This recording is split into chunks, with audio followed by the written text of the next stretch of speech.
Mesdames et messieurs, bonjour à la une de ce 5 juin 2020 par Pawali John, Khalif de la presse, sur Moussa Beribagas TV. À la une, assouplissement des mesures de lutte contre la pandémie, les transporteurs et les jeunes jubiles, les professionnels de santé déçus, contamination des enseignants.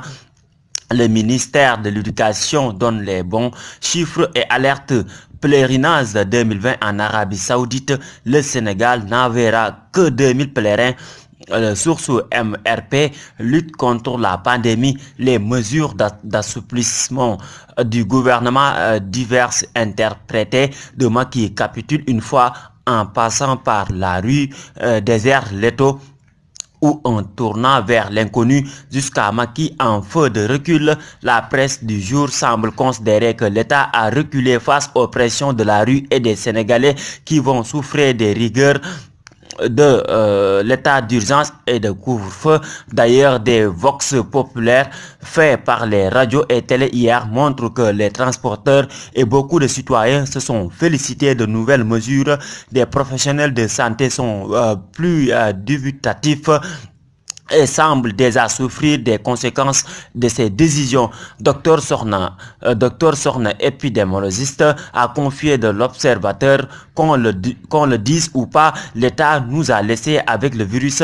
Dr Babacar Dia, le président de la République et le ministre de la Santé n'ont pas des bons outils d'aide à la décision sur la maladie. L'invité de nos confrères Ndaye Aram Touré et Pape Djibril Fall dans la magazine Soir d'info de la TFM, Télé Futur Média, l'ancien ministre et docteur de son état a listé les faiblesses de la stratégie de lutte contre la pandémie Covid-19. Selon Dr Babacar Dia, Diouf Sarr a un problème avec lui-même, avec son équipe et un problème de communication. Il faut un dépistage aléatoire de masse. Le taux d'infection ne reflète pas la réalité nationale. Diouf Sarr choisit de tester les individus malades et leurs cas contacts, ce qui fait que leurs chiffres tournent autour de 7 à 10% du nombre de personnes testées. C'est en deçà des chiffres réels de la maladie dans le pays. Je ne crois pas au vivre avec le virus, mais plutôt vivre contre le virus en mettant un corset sur le port obligatoire des masques, le confinement mobile et la protection des personnes vulnérables, insiste Dr Dia. La vérité sur la contamination des enseignants déplacés dans les régions. 15 enseignants ont été testés positifs, révèle Mohamed Moustapha Diagne, porte-parole du ministère de l'Éducation nationale. Moussé Diagne refute l'idée que les enseignants soient contaminés lors de leur départ de Dakar la semaine dernière. Il est paradoxal que les mêmes Sénégalais qui réclament le déconfinement du pays nous demandent de fermer l'école à 555 000 élèves et à 97 000 enseignants. S'il y en balance les capacités de s'y ne pourraient pas contenir les 40 000 ou les 400 000 nouveaux enfants et les élèves en redoublement seront exclus, a-t-il confié à la Libération Yinekaï. Sorosen, secrétaire général du SAEMS. Il n'y aura pas d'année blanche. Aucun des acteurs de l'éducation ne parle d'année blanche. Nous avons tous la même volonté et le même engouement. Pour sauver l'année, déclarait Moussé Sène, l'invité de l'émission Conférence de presse sur e-radio, qui définit le contexte actuel à l'école comme situation d'exception et qui appelle à des comportements exceptionnels. Ainsi, le syndicaliste exhorte le ministère de l'Éducation nationale à convoquer une réunion qui réunira tous les acteurs pour dégager ensemble des perspectives qui pourraient sauver l'année scolaire. Conséquence de la pandémie Covid-19, le Sénégal n'enverra que 2000 pèlerins en Arabie Saoudite. Selon nos confrères de Direct News, l'Arabie Saoudite se dirige vers la levée des mesures de suspension des formalités du Hajj 2020. Seuls 20% des quotas par pays seront autorisés avec l'exigence d'attestation de tests PCR négatifs au coronavirus.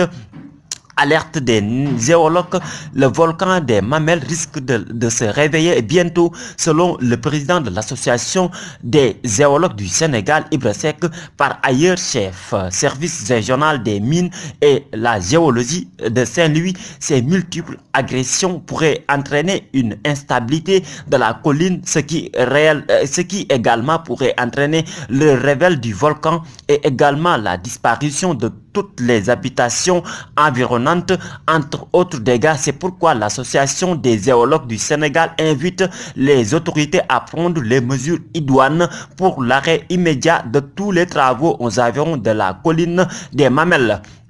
Ousmane Sonko lance une campagne nationale des collectes de sang pour sauver le centre de transfusion sanguine. Le leader du PASTEF a donné du sang hier au CNTS et a lancé un message aux Sénégalais. Nous venons de lancer la semaine patriotique du don de sang. Notre passage se message dans le locaux du Centre national de transfusion sanguine et les échanges que nous avons eus avec le docteur et le personnel du centre ont confirmé une situation que nous savions déjà des préoccupantes. Aujourd'hui, il y a juste 3 donateurs pour 1000 habitants au Sénégal, alors que les normes de l'OMS, l'Organisation mondiale de la santé, stipulent 10 donateurs pour 1000 habitants. La conséquence, c'est une tension permanente obligeant à gérer une maigre collecte. Au jour le jour, chers compatriotes, l'objectif que les services dédiés se sont assignés à de constituer au moins 3 jours de stock permanent pour doter une marge minimale de sécurité. Cela est la portée du pays et ne dépend que chacune et chacun de nous. A-t-il laissé entendre ma revue de presse? Pawali John, de la presse sur Moussa Bari Bagas TV, et bonne lecture.